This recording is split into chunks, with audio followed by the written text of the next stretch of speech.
Wasatch Report, shooting straight on everything from prepping to politics.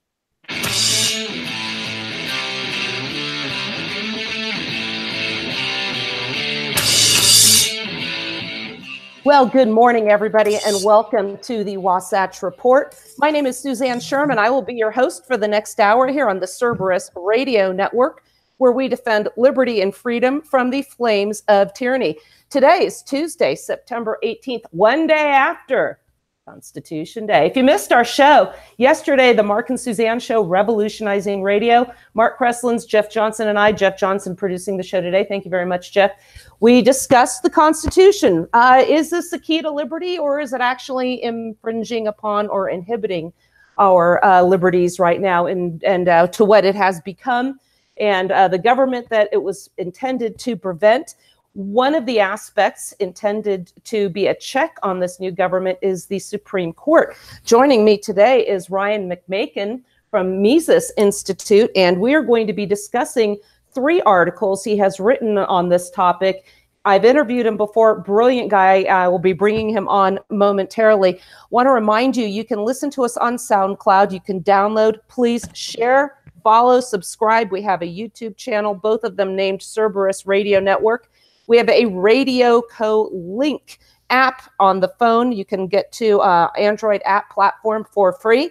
If you go to our Facebook page, facebook.com/Cerberus Radio Network, there is a use app button, and 24/7 you can hear content going on this app. Always have something interesting from the Mark and Suzanne show, Revolutionizing Radio, the Wasatch Report. I have a couple episodes of Case in Point out there. Episode 1, Marbury versus Madison. Episode 2, DC versus Heller. Kevin Gutzman joined me on the first episode.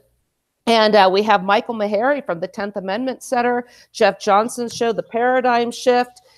Lots of stuff to listen to. The Other Side with Justin and Michael. So give that a chance. I want to just really quickly take a moment to thank some people that are behind the scenes and helping us out. We're on a budget here, folks. We need our listeners. We need you to help and share. Really appreciate all the people doing that. Michael Mann, good friend of mine. Jeff, he's out in your way in Pennsylvania, Mountain Man School of Survival. He also has a website, geebiobuild.com. They build green, efficient, environmentally friendly residential and community structures.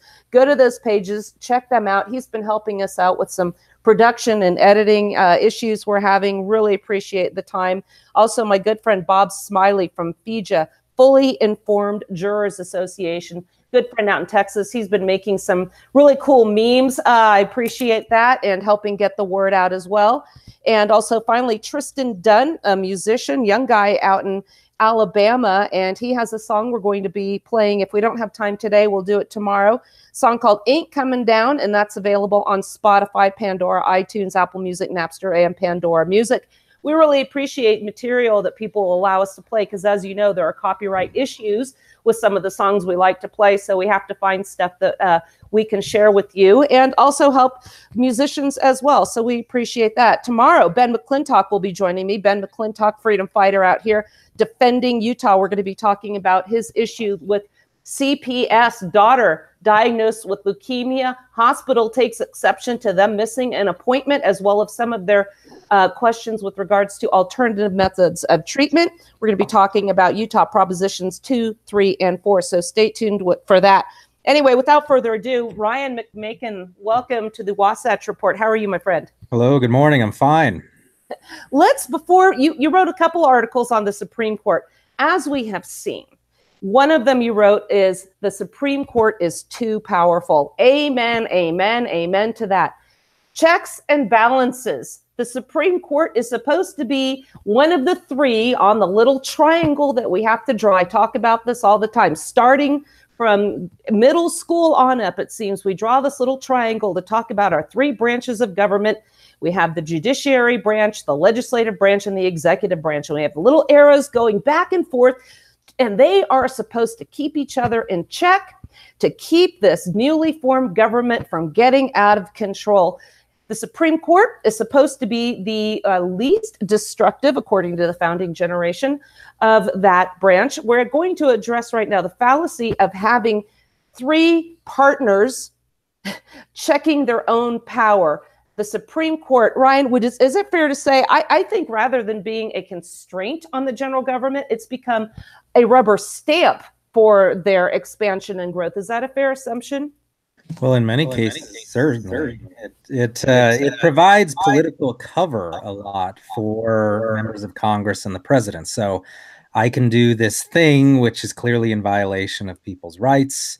And, oh, look, the Supreme Court said it was okay, so therefore we need not discuss it anymore, and it's no problem, apparently, because even the Supreme Court says it's fine. And that's a good way, then, to kind of shut people up about political controversies, is to have the Supreme Court sign off on it. You know, the funny thing is, when the Affordable Care Act was being debated and discussed, and not only the pundits on television, but those of us Facebook and social media scholars as well, I mentioned that there is absolutely zero constitutional authority for any involvement in the general government and healthcare whatsoever. And after the decision came down, a young lady informed me, well, the Supreme Court ruled otherwise. And I think they know more about the Constitution than you do, don't you? And gave me a little wink, as if that was the end of discussion. And the problem is, that is the end of discussion for so many people. I was on a radio show where the host said to me, we need the Supreme Court to tell everybody what the law is so we don't have fighting in the streets. Well, one distinction that should be made that people generally don't make, they mash together the legal situation with the court and the political. And people don't make a distinction between the legal and the political. They act like they're the same thing often. So that what a political institution is supposed to do is be constrained by political realities. That is, by how much people are willing to tolerate it, by the methods by which they give a political institution their support, which can be voting, but it can be other things as well. And here's an example. Impeachment was always intended to be a political move. That is, really, when you get down to it, you can impeach a president for anything you want. The whole idea was that a political group could constrain the president by impeaching him. But all of this debating we do about, well, has the president really committed high crimes and misdemeanors and all of that stuff? That's people attempting to turn impeachment into a legal situation.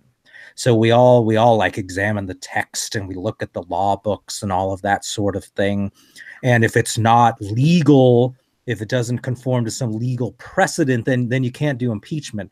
But that's pretty much nonsense. When you look at really how the thinking went in the 18th century, the idea was that we would have these political institutions that would act politically to constrain various parts of government.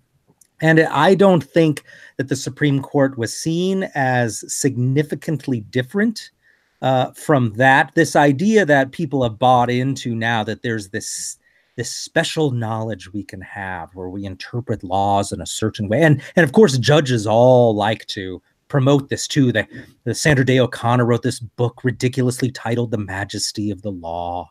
And of course, lawyers love that stuff. And they're all trained to love that stuff in law school. So of course, since lawyers run the government, they of course act like lawyers they're like the priesthood who interpret everything. And so they have increased over time and added to the Supreme Court this idea that there's a right interpretation of law and a wrong interpretation, when in reality, so much of it depends on the political context and what people are willing to tolerate. And that's a big theme within the articles I've written on this, is if we look at the history of the court, it's clear that the court has always had a political agenda, and that the court was restrained not so much by legal interpretations and some sort of legal conscience that they supposedly have, but by what people were willing to let the court get away with. So if the court thought that it could hand down a ruling that at least one of the other branches of government would support it in, it would hand down that ruling. If a court saw that a ruling it might make would just be so outlandish and everyone would oppose it, they wouldn't make that ruling, because it's very important to the court to protect their own political power and the credibility they have with the rest of the government. And so the court's very concerned with playing ball and with maintaining itself as a political institution. This idea that they're just out there kind of in their own world, trying to figure out what does the law say and how must we rule? We have to rule according to legal precedent stuff. That's not true at all. They rule according to what they think they can get away with politically. And this political going back and forth, I mentioned a show I did with Kevin Gutzman, Marbury versus Madison, case in point. This arose over the infighting between John Adams and then the newly elected President Thomas Jefferson. And we had the fighting between the Federalists and the Republicans. And then what did we have? We had a political decision where John Marshall decided to take advantage of that case to give themselves what? More power. They weren't authorized to hand down such a decision. They didn't even have the jurisdiction, but he chose to ignore that fact. I want to encourage people to go back and listen to that episode. And Ryan, you mentioned law school, and the unfortunate thing is lawyers do run this government. I myself am a recovering attorney, and I was a victim. I don't mean to say in a sense of the word that I was harmed, but I was a product of what I refer to as the malfeasance of the legal education industry, meaning we go in there wide-eyed looking to become lawyers, and we are taught, we go into constitutional law. It's aptly named con law, and it is a con because we are lied to and we are rewarded for getting it wrong on our exams and on the bar exam, and then continue to get it wrong once we're practicing law. What we are taught is the way to interpret the Constitution when it comes to these laws is what often left-leaning progressive judges say it means. As you said, it's become a political tool. This is how we got what we refer to as the judicial coup d'etat of the 1930s. You mentioned the switch in time that saves 9. Why don't you expound upon that? Because that and Earl Warren are hugely play into what we're talking about today. Sure. Well, that's a perfect example of how the court plays ball politically, because during the early years of the Franklin Roosevelt administration, he and the Congress were passing lots of laws, and the Supreme Court kept striking them down because these were basically new laws that federalized all sorts of things and gave the federal government a much, much larger role in daily life and in regulating states and in controlling wealth.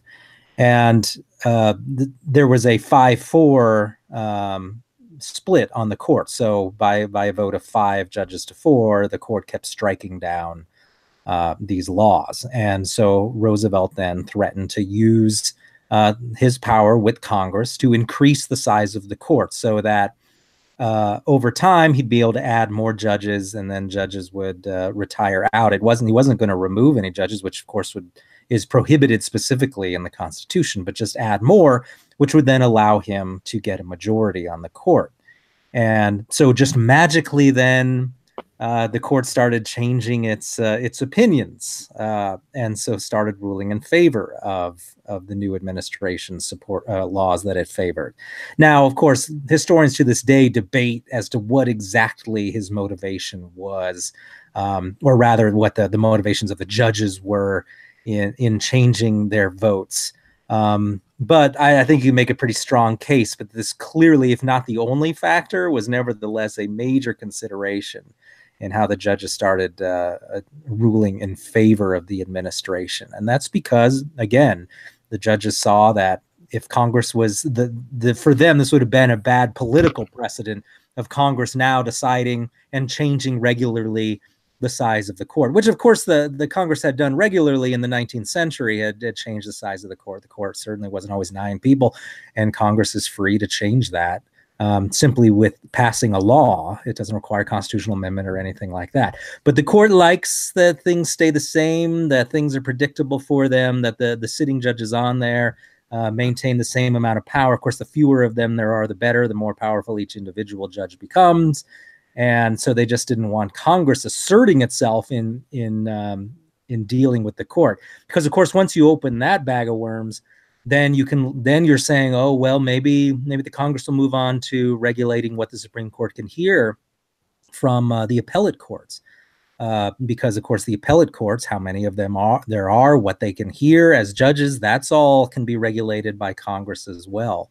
And that, by the way, was Ron Paul's plan for overturning Roe v. Wade, was to simply restrict what the appellate courts could hear in terms of abortion. And this would have led to the end of the Supreme Court hearing most cases on abortion by simply taking away the appellate court's ability to hear cases on it. But of course, the Republican Party is not interested in that, because they're not interested in actually doing anything about abortion because it's too convenient for fundraising.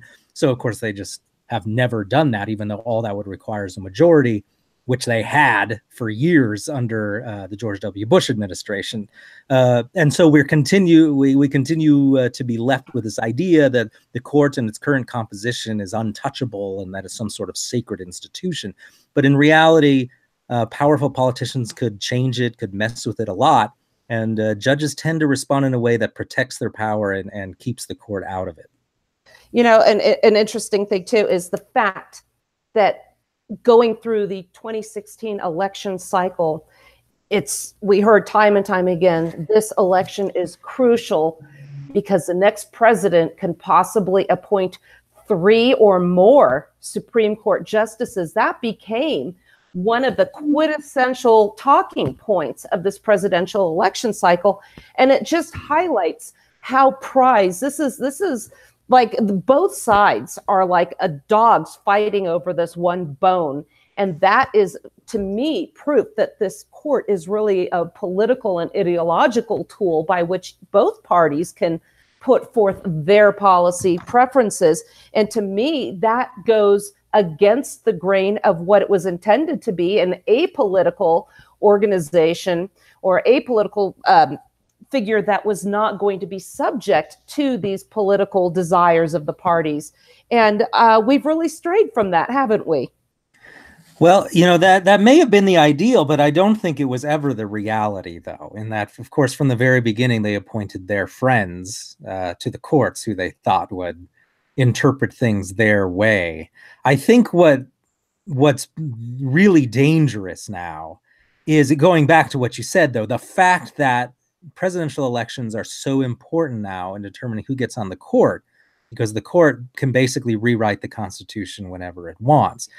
And this is made even worse by the fact that now every single law in the US now falls under the jurisdiction of the Supreme Court, more or less. So whether or not your local school district in middle of nowhere, Oklahoma, can say a prayer before a football game is now something that's going to be decided by 9 people in Washington, D.C., and that we now have to worry about who the president is so that we're allowed to make our own laws referring to some local custom. I mean, this is what's ridiculous about the court, and the fact that its power is so centralized. And so, of course, early on in the late 18th century and early 19th century, and before the Civil War, most laws simply didn't fall under the jurisdiction of the Supreme Court because it was not believed that the Bill of Rights applied at the local level, and that federal courts should be ruling on what's constitutional and what's not in some place called Monroe County, far, far away. But now, thanks to the 14th Amendment and just general changes in the philosophy of the court, now we're supposed to allow 9 people to decide every single law in the United States and whether it should be allowed. And this leads to a massive centralization of political power. So now you have to worry about every tiny little thing and who's president, who's appointing the courts, because it's going to affect your daily life in a myriad of ways. As originally written, the Supreme Court was there to really prevent conflict between states, to act as an arbiter when states were suing each other and had disagreements and couldn't work out some sort of agreement, or when someone was suing the federal government, or when federal law was involved. And the Supreme Court was supposed to be a judge, really, that judged federal law, but in light of the Bill of Rights. But now everything, every county ordinance, every city law, every state law now comes under the federal government. So nothing is safe from the Supreme Court, and thus you have to get a president in there who you think might appoint a Supreme Court that's less likely to ruin your life. And exactly, going back to our legal mal-education, I have to say.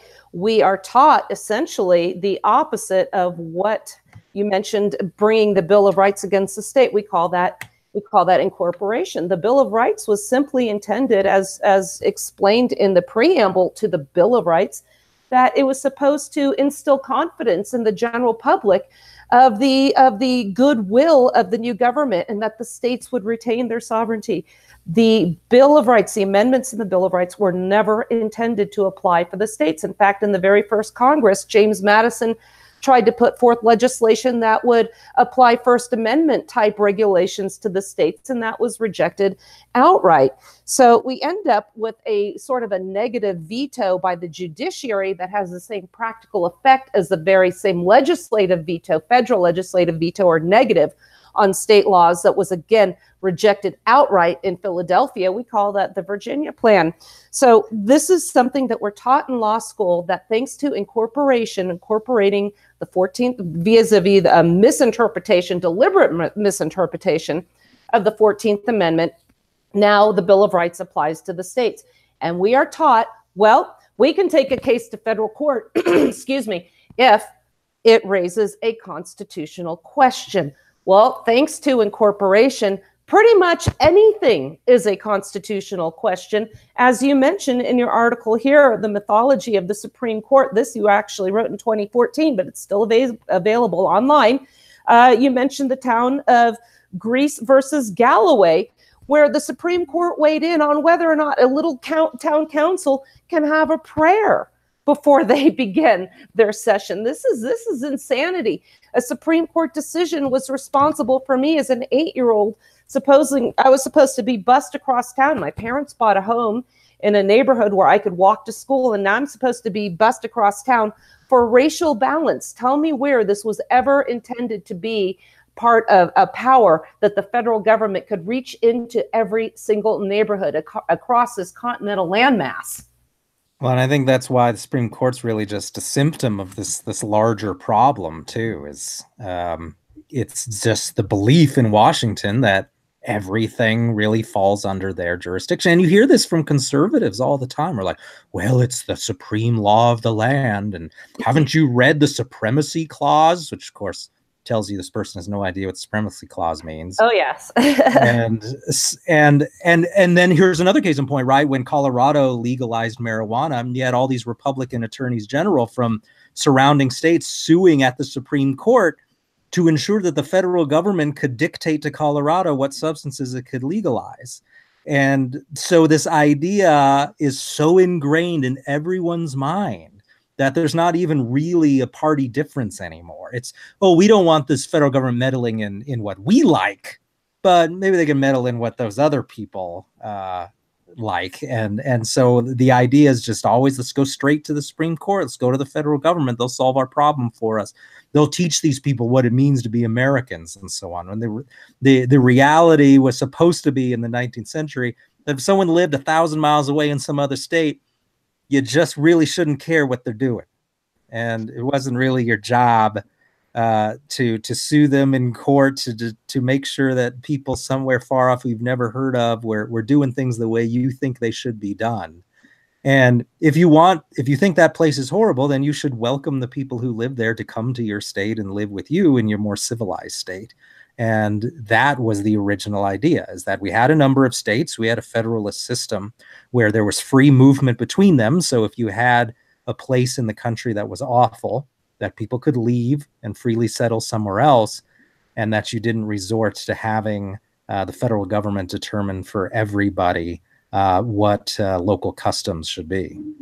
And I think the use of the term a federalist system, it's become synonymous with national. Go look it up. I always, when I have these discussions, I go to dictionary.com, because that's really where people start doing a query, where they're going to land there, or Wikipedia. And federal and national have become synonymous. People really don't understand that a federalist system has it has two levels of government. We have a central government, which is very limited in scope and power, with adequate means to exercise its legitimate, limited authority. Now what we have is a de facto national government, where, as you explained earlier, thanks to institutions like the Supreme Court, everything we do can come under the auspices of their jurisdiction. Why?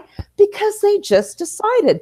Let me quote St. George Tucker. The Congress of the United States possesses no power to regulate or interfere with the domestic concerns or police of any state.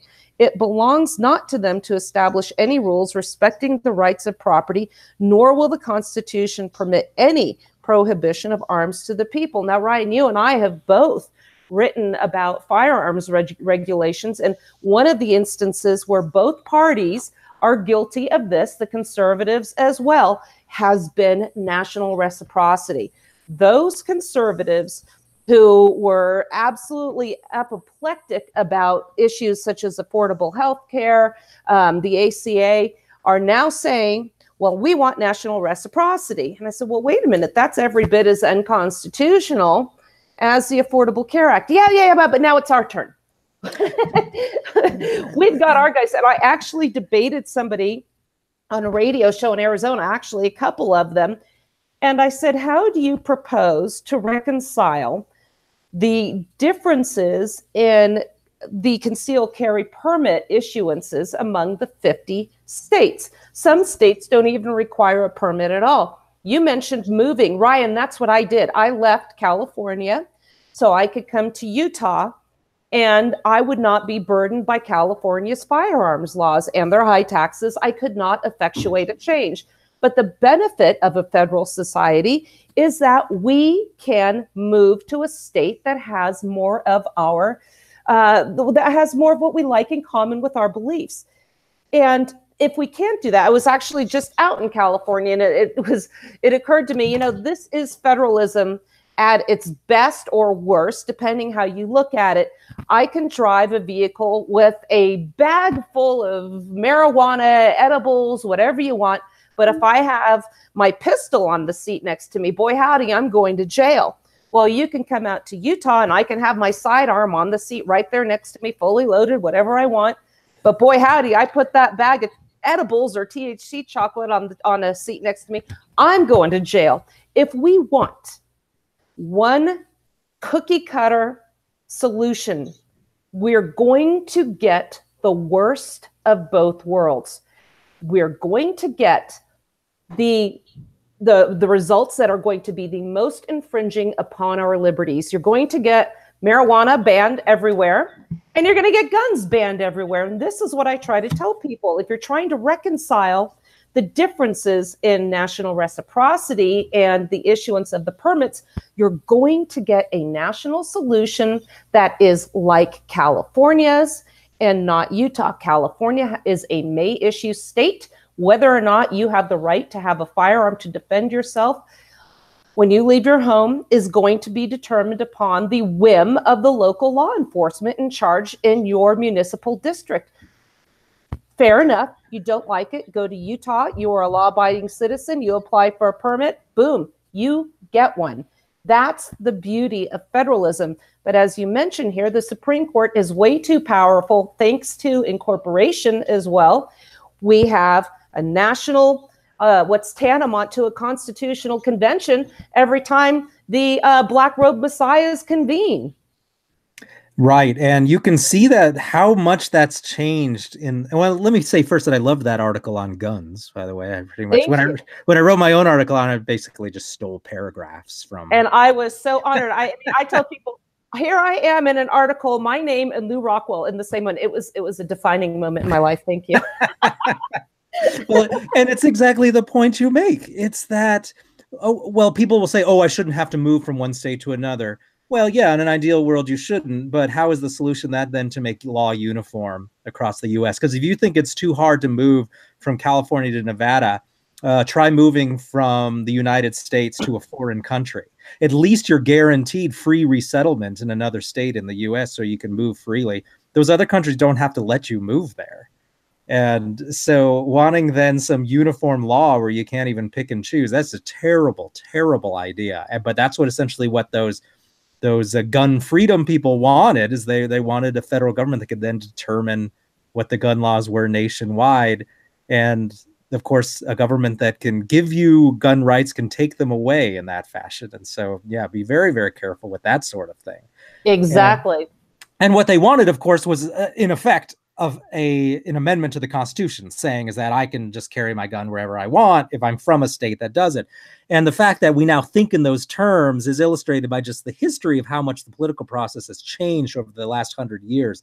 One example I made was of an attempted amendment back in the 20s, which was a child labor amendment. And it was an amendment that was going to regulate all labor that children did, but it wasn't just employment. It was labor. So a big reason the law failed is that it would have essentially allowed federal agents to check up on the number of chores you had your children doing, and to make sure that you weren't overworking your children. So, of course, a lot of rural communities opposed this then vehemently, because now forcing your kids to milk the cow or whatever was going to be reliant on whether you were allowed to do so by federal agents, at least in their interpretation of this new amendment. But if you go back to that time, this was just one of many amendments that they were trying to push through at the time, and you can see this in that period as well in the teens and 20s, where you had amendments like prohibition being passed, because that was accepted as the only way to really change the Constitution in any meaningful way. This was back before the New Deal, when we just decided we can do what we want with federal law. So as late as the 20s and 30s, then, if you wanted to outlaw alcohol, you had to pass a constitutional amendment to do it. And which is why I'm so shocked when I hear conservatives say, when I come out against the war on drugs, they say, well, if it's the law of the land. If you're opposed to drug prohibition, you need to change the law. Well, not really. All the laws that support the federal war on drugs are clearly unconstitutional, and anyone in 1920 could have told you so, because why did they pass a new amendment for prohibition? It was because it was accepted that the federal government can't outlaw substances in that fashion. But now, oh, nope. The Congress passed a law and the Supreme Court hasn't struck it down, so therefore it must be fine. And everyone thinks that way now.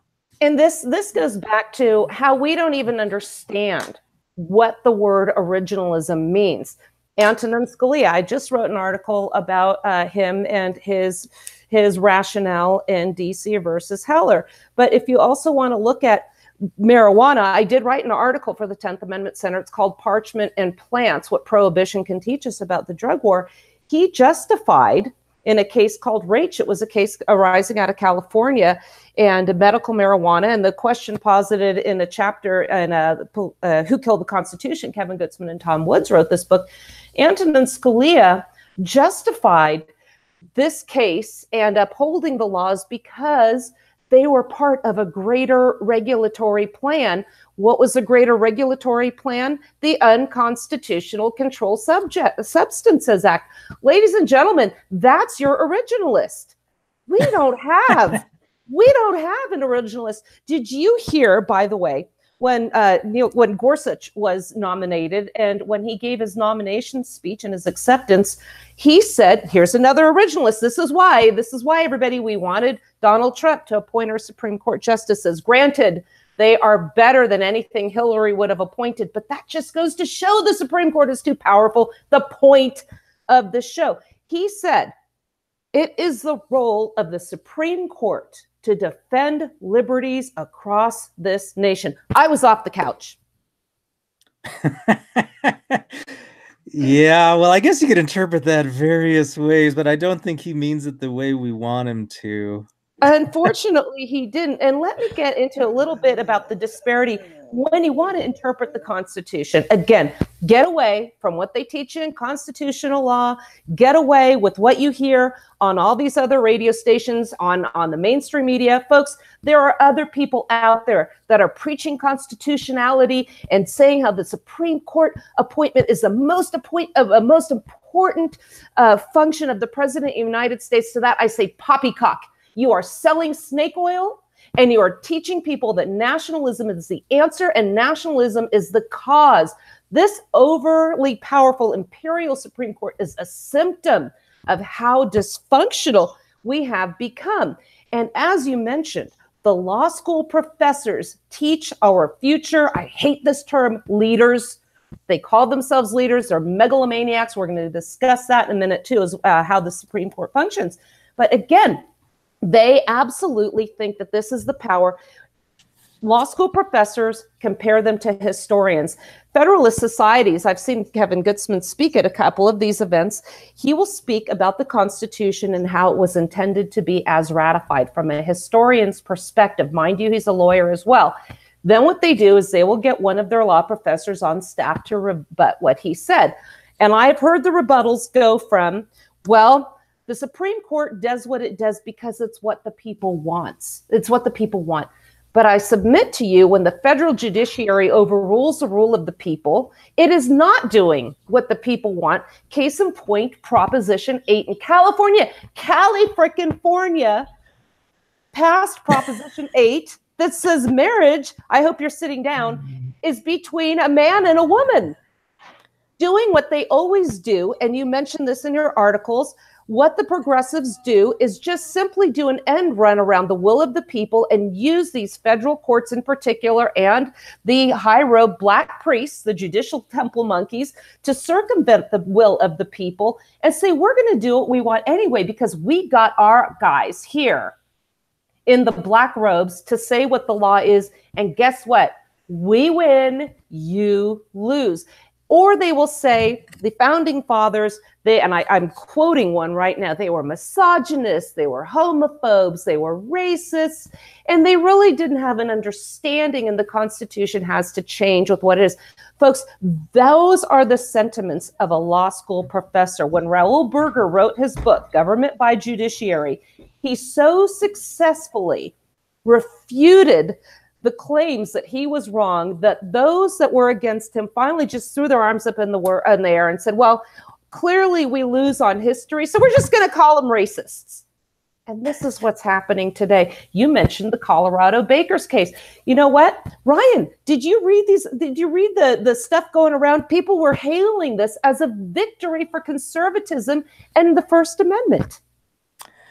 Yeah, it was so, I mean, even if you interpret it as something the court should have been doing, it wasn't even that big a deal. All they said was in this particular case that the commission should go back and reword its ruling. Essentially, it didn't really improve anything. But yeah, that's something we continually deal with at Mises.org, and that's our editorial position is, oh, well, the Supreme Court, they did something that wasn't totally awful, but the fact is, it's really not the Supreme Court's place to be determining what state X should be doing in industry Y. And then that's the real source of the problem. And while certainly in a lot of these cases, you know, I think, oh, good, you know, I'm happy for the baker, right, in the Masterpiece Cake Shop thing, that he got a reprieve.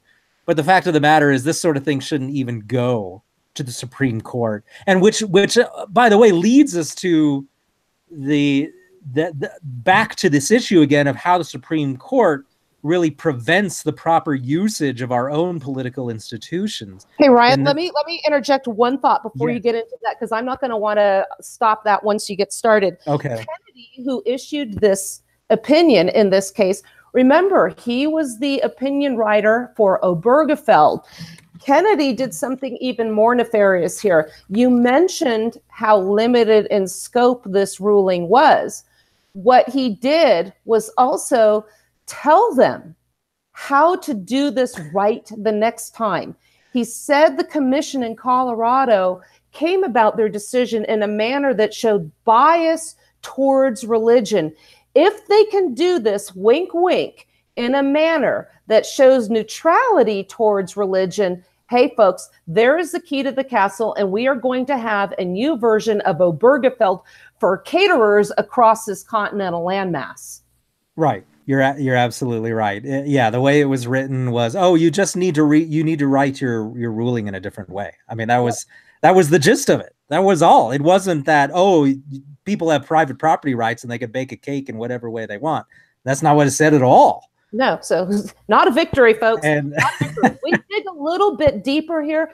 Like I said, people sometimes don't like what we say, Ryan. So I hope we don't cast aspersions on your reputation by having you come into our little playground here. But what we do tell people is the truth. You might not like it at first, but we're never, ever going to resolve this unless we have honest discussions, analytical conversations deeper than, yay, we won this one. Based on that, go ahead. You were gonna make a point here. Well, there's two problems with the fact that you have courts deciding things like that. First of all, you have the court deciding some minutia of state law, which can be decided by the people of that place. So this is the fact that the Colorado Civil Rights Commission can get away with this is a problem in Colorado government. And it's a problem that the state legislature needs to deal with, and which the people of Colorado should really demand changes to. But the fact of the matter is, the people of Colorado tolerate it, maybe because they all went to public school, 90% of them went to public school, and believe that it's the place of the government to tell people who is allowed to use their property. But the fact of the matter is that this is something done by the state legislature and is tolerated by the voters. Should we then run to the Supreme Court and have them solve this problem for us? I'm not sure that's entirely constructive.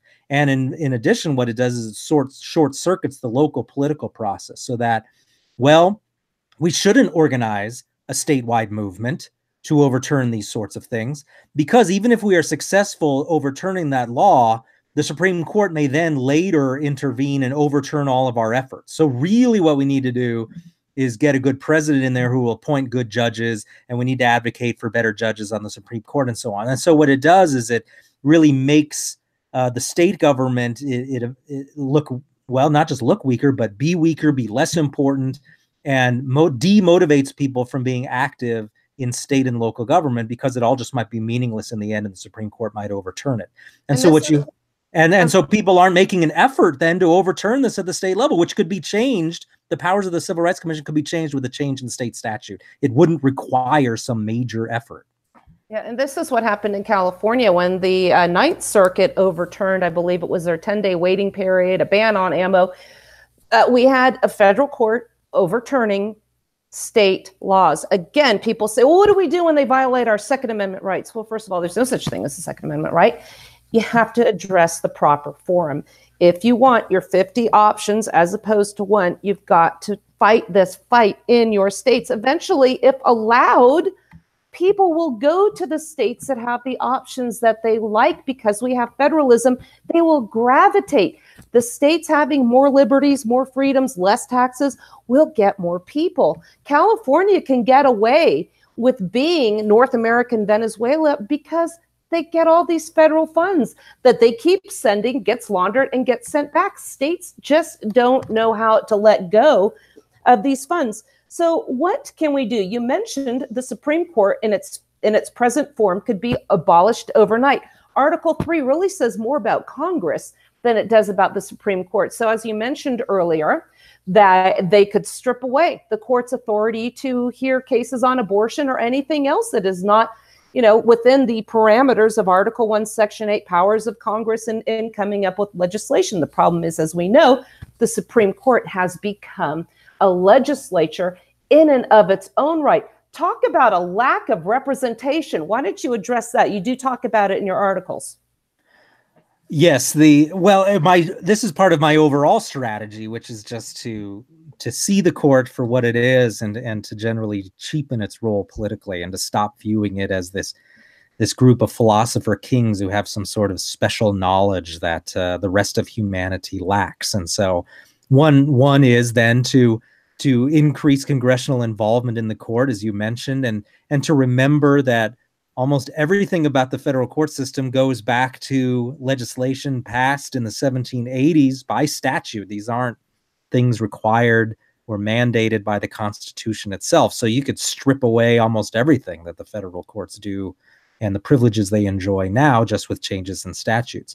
But then changing the structure of the court to recognize that in reality, the court is just another legislature. It's a super powerful legislature that determines what sort of legislation is allowable. And so it has this ultra veto, if you will, on all federal laws and regulations.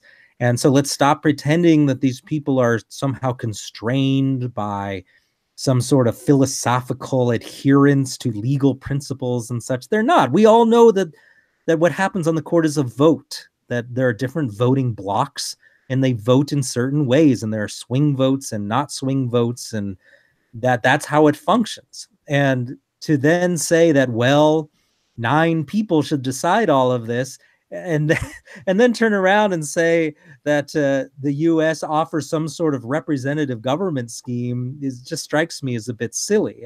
If you don't want the federal government to be representative, then I guess that's good that you have 9 wealthy people who determine what's legal and what's not for 320 million people.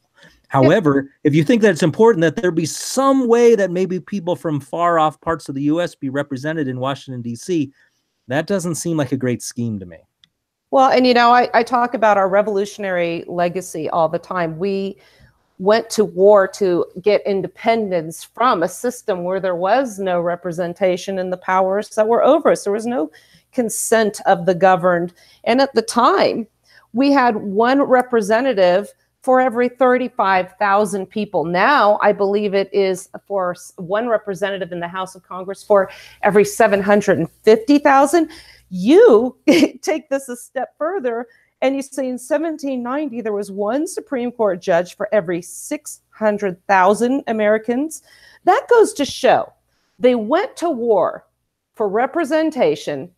It goes to show when you have one for every 600,000, that really proves the point that it was supposed to be the least harmful of the 3 branches. Today, as you say, there is one Supreme Court judge.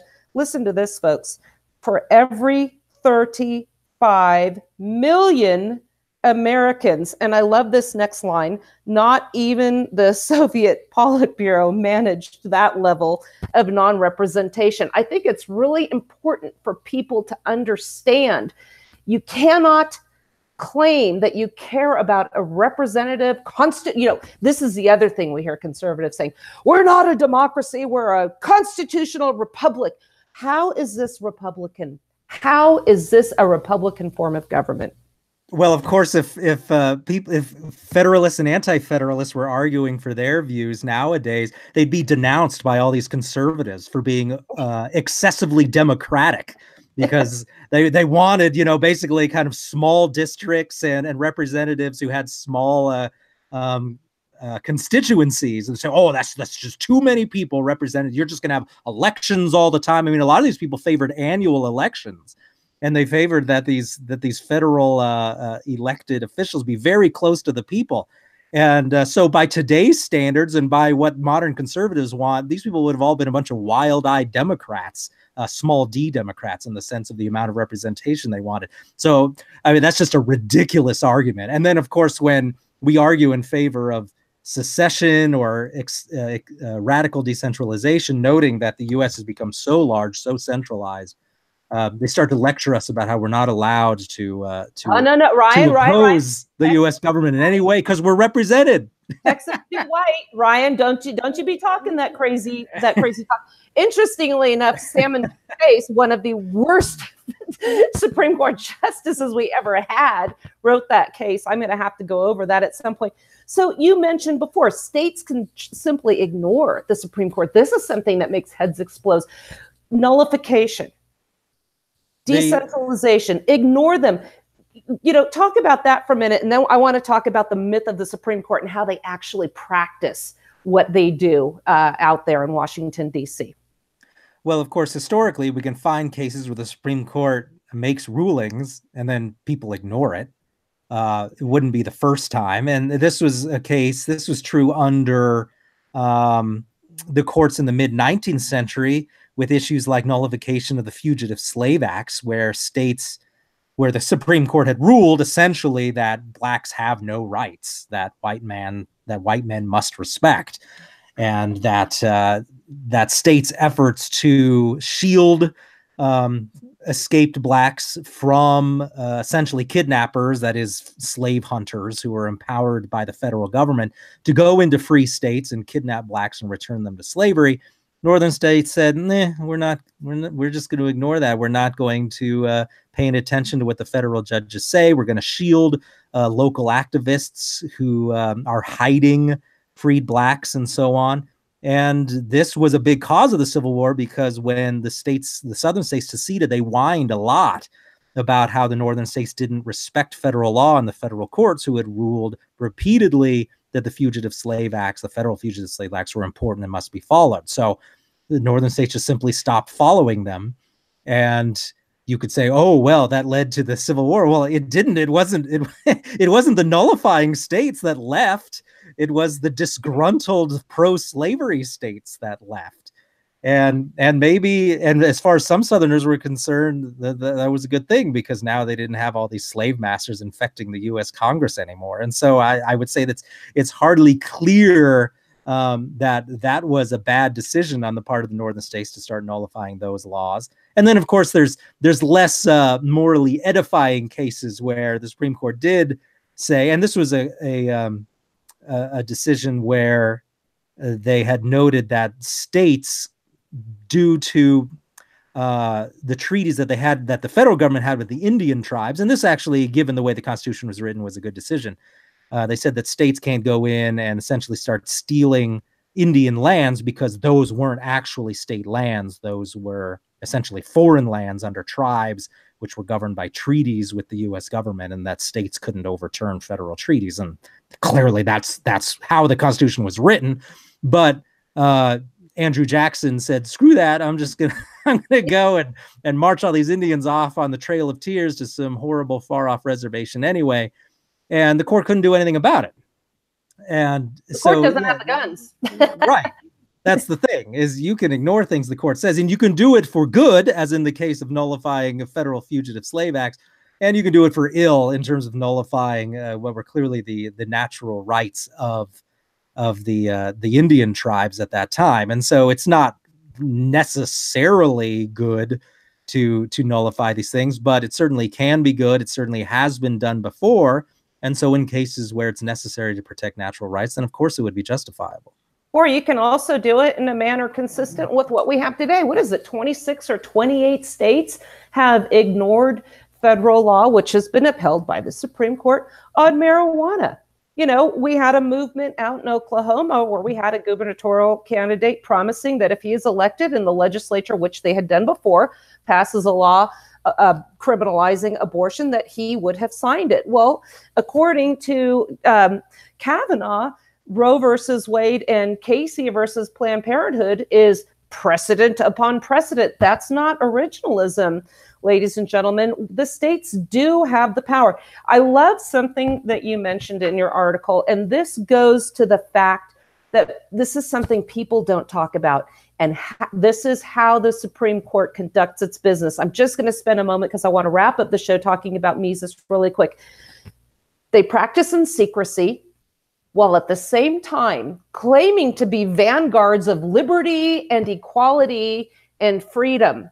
There are no cameras allowed in the courtroom. Why not have C-SPAN in there so people like us can just see? Not everybody can. You can go there and listen if you can get in, but not everybody can listen. Why not have cameras? So people can listen to these arguments. They can hear the Supreme Court questions. I would actually like to be in chambers and see who's writing these opinions for Ruth Bader Ginsburg.